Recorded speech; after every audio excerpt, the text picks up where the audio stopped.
Et s'il fallait de la pluie pour avoir un Grand Prix intéressant et un podium français.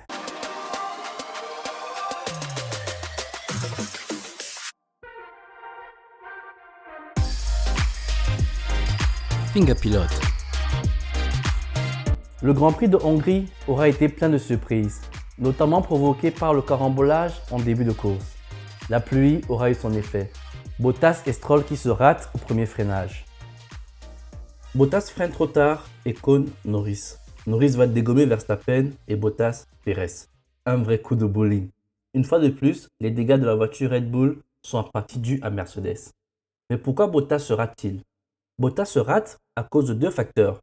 Déjà, la piste est mouillée et par conséquent moins adhérente, et principalement parce qu'il est trop près de Norris. Même sur du sec, cette manœuvre n'aurait peut-être pas abouti. Bottas profite de l'aspiration de Lando Norris jusqu'au bout pour rattraper son mauvais démarrage. Mais il ne faut surtout pas être dans l'aspiration rapprochée du pilote qui vous précède au moment de freiner. Ça ne marche juste pas. L'air qui arrive devant vous est troublé par la monoplace en face de vous. Et en plus, elle n'est pas assez consistante. Du coup, l'appui aérodynamique lors du freinage ne fonctionne pas comme prévu. Et donc, vous ratez votre freinage. J'ai fait une vidéo que je te suggère d'aller voir qui explique le comportement du monoplace dans l'aspiration et le dirty air de la monoplace qui la précède. Tu pourras mieux comprendre pourquoi Hamilton a eu différentes trajectoires lorsqu'il suivait Alonso, mais également ce qui s'est réellement passé à ce premier freinage. Quant à Stroll, je pense qu'il a tout simplement raté son freinage. Il essaie de minimiser la casse en essayant de couper le virage 1, mais dès qu'il a mis la roue sur l'herbe, il perd le contrôle de sa voiture et il percute Charles Leclerc qui, par ricochet, percute Daniel Ricciardo. C'était vraiment une partie de bowling ce premier virage. S'il n'avait pas fait cela, il aurait percuté une autre voiture et provoqué un autre carambolage. Au final, 5 pilotes abandonnent à ce premier virage. Pérez, Stroll, Bottas, Norris et Leclerc. Ricciardo et Verstappen profitent du drapeau rouge pour essayer d'arranger leur voiture et repartir avec le peu qu'il leur reste pour finir la course. Verstappen particulièrement avait une voiture bien endommagée. Maintenant que le cadre est posé, je vous propose de débriefer ce Grand Prix. C'est parti! Et oui les amis, nous sommes moralement obligés de commencer ce débrief par la victoire du Français Esteban Ocon. Une victoire impressionnante. Il s'agit de sa toute première victoire en Formule 1. Il rentre dans le cercle fermé des vainqueurs de Grand Prix. Il en est le 111e. Sa victoire marque également la toute première de Renault Alpine depuis leur retour en Formule 1. Et donc c'est champagne les amis, c'est une victoire méritée. Elle n'a pas été volée. Il résiste à un 4 fois champion du monde pendant toute la course. Sébastien Vettel avait assurément un meilleur rythme qu'Esteban Ocon. Malgré toutes les erreurs que Vettel commettait, il arrivait à rattraper Esteban et à se porter à sa hauteur, malgré le dirty air. Tu connais si tu as regardé la vidéo que je t'ai proposée tout à l'heure. Franchement, Esteban Ocon, il a commis aucune faute. Il a également été aidé par une piste qui ne s'y prête pas vraiment au dépassement. La Formule 1 est reconnue pour être parfois ingrate, mais cette fois-ci, elle a récompensé tous les efforts d'Esteban Ocon et de la stratégie au muret des stands, extrêmement bien déroulée. Mais la victoire d'Esteban Ocon n'a été possible que par l'intervention de son équipier, Fernando Alonso, dont l'action est évoquée. Fernando Alonso a joué le rôle de second pilote.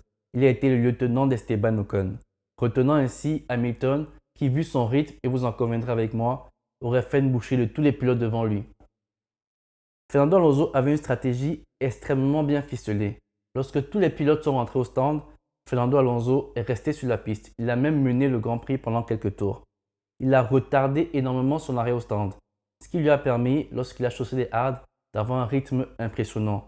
Il remontait à une vitesse fulgurante sur Hamilton, ne laissant pas d'autre choix à Mercedes que de provoquer un deuxième arrêt de Lewis Hamilton, car celui-ci était bloqué au combat avec Carlos Sainz.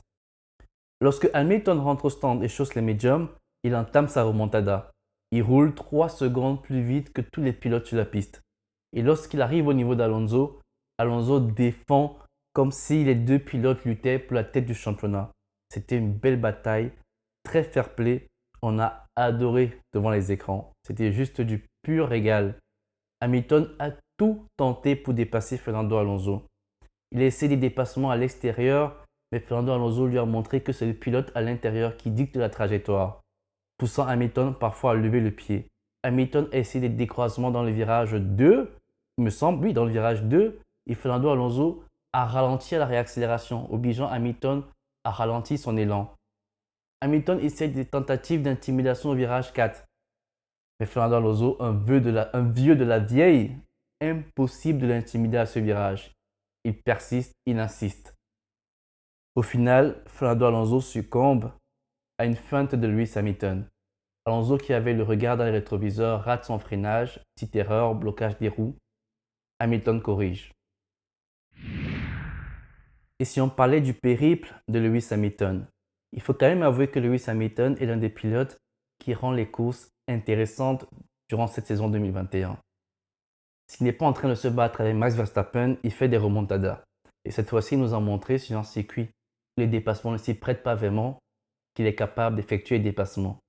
Il gagne 11 places et quitte de la 14e place à la 3e. Il me semble qu'il ne gagne que 3 places avec le jeu des arrêts au stand sur Max Verstappen, Gasly et Ricciardo, et le reste, il le fait sur la piste. Hamilton était bien parti pour gagner la course après le carambolage du premier virage. Il s'en sort indemne et donc ça devait être une course facile pour lui. Mais c'était sans compter sur l'erreur stratégique de Mercedes après le drapeau rouge au moment de la relance de la course. Mais peut-on réellement parler d'erreur? Peut-on réellement dire que Mercedes a fait une erreur stratégique? C'était un calcul, c'était un risque, c'était un choix, mais pour moi, ce n'était pas une erreur parce que c'était un calcul bien ficelé. Et je vous explique pourquoi. Hamilton détient la tête du Grand Prix. S'il rentre au stand et que personne d'autre ne rentre au stand, c'est lui qui fait une grosse boude. Il va repartir potentiellement dernier et même dernier. Et donc on se dit il y a potentiellement un risque de pluie, donc on laisse Hamilton sur la piste. S'il y a pluie, Hamilton est chanceux et ça passe. Par contre, si Hamilton rentre au stand, c'est trop de risques en fait. Mercedes occupe le premier stand sur la pit lane. Donc lorsque Hamilton va se garer, il va devoir attendre que tous les pilotes le traversent. S'il essaie de forcer un safe release, Hamilton sera pénalisé. Et si même il laisse passer tout le monde, il ressort à la dernière position, et essaie de remonter la pit lane, il ne ressortira jamais premier de la pit lane. C'est impossible. Il va forcément se faire dépasser. Et si on pense même que les autres écuries pourraient faire des unsafe release et potentiellement causer des dégâts, c'est un gros risque. Et on a vu le cas Mazepin, Alfa Romeo, unsafe release, Mazepin, il casse. Donc il y avait potentiellement un gros risque à rentrer au stand avec tous les pilotes et aller gérer à l'intérieur de la pit lane. Donc Mercedes a fait un choix calculé, je reste en piste, s'il pleut, nous sommes les meilleurs, s'il ne pleut pas, on peut compter sur le rythme d'Hamilton pour faire un gros tour. Mais on ne comptait pas sur des médiums qui allaient être aussi performantes dès la sortie des stands. Du coup, Hamilton ressort dernier, 14e, et il doit faire cette remontada. C'est un calcul, ça n'a pas marché, tant pis. Par contre, les amis, j'aimerais attirer votre attention sur un point qui me tient à cœur, c'est la fatigue de Lewis Hamilton à la fin du Grand Prix. Lewis Hamilton est complètement épuisé. Il a attaqué pendant toute la durée du Grand Prix. Et donc, je me pose une question. C'est vrai que Lewis Hamilton n'est pas très jeune, mais il s'entraîne quand même tous les jours pour conduire une monoplace. Donc, il est censé avoir la forme physique pour le faire. La preuve, Alonso est là, donc ça devrait le faire. Si les pneus Pirelli ne devaient pas être aussi bien traités, les pilotes devraient donc faire des courses à plein gaz et donc potentiellement, ils seraient tout le temps fatigués. Est-ce que les pneus Pirelli, cette gestion pneumatique ne permet pas quelque part aux pilotes de se reposer et de faire une course sans arriver essoufflé, sans arriver presque sur un lit d'hôpital, quoi. À voir.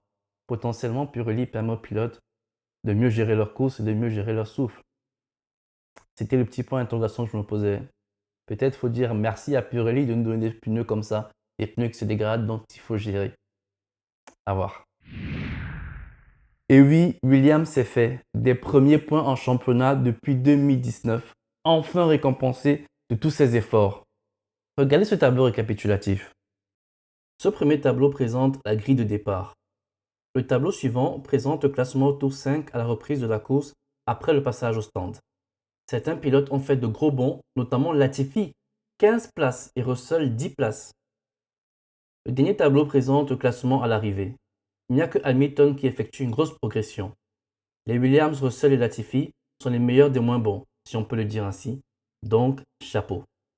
Pour info, Latifi ne finit qu'à 2 secondes de Tsunoda. Latifi mène une course incroyable. Il se maintient sur le podium à la 3e place évidemment, après le jeu des arrêts au stand suite à la reprise de la course, jusqu'au 23e tour. Jusqu'au 23e tour, il est 3e. Bien évidemment, il joue un petit rôle de tampon. Il n'arrive pas à suivre le rythme d'Esteban Ocon et de Sebastian Vettel, mais à l'inverse, personne n'arrive à le dépasser. Il joue vraiment un rôle de tampon. Quand il ressort des stands, il est 7e. Et Latifi finit à la 8e position. Il ne se fait doubler que par Lewis Hamilton. C'est pour vous dire, il n'y a que Lewis Hamilton qui le double.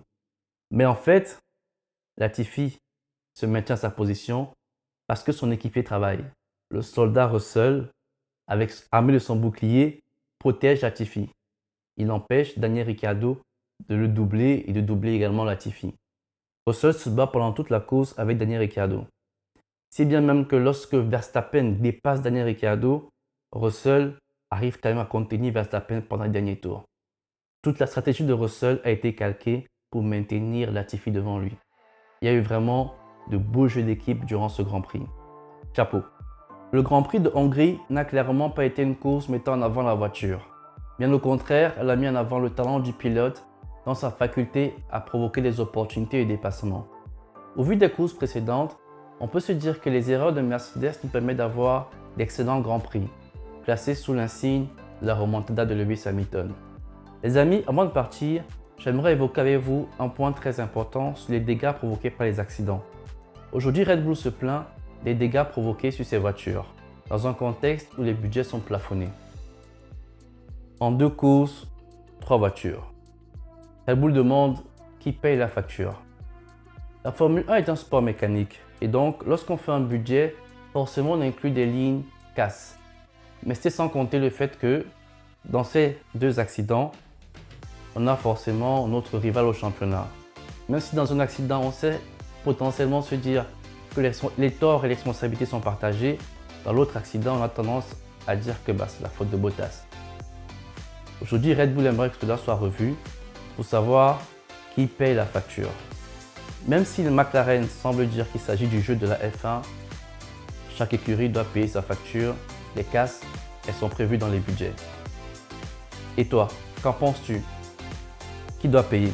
C'était Finger Pilote et je te dis à très bientôt. Ciao!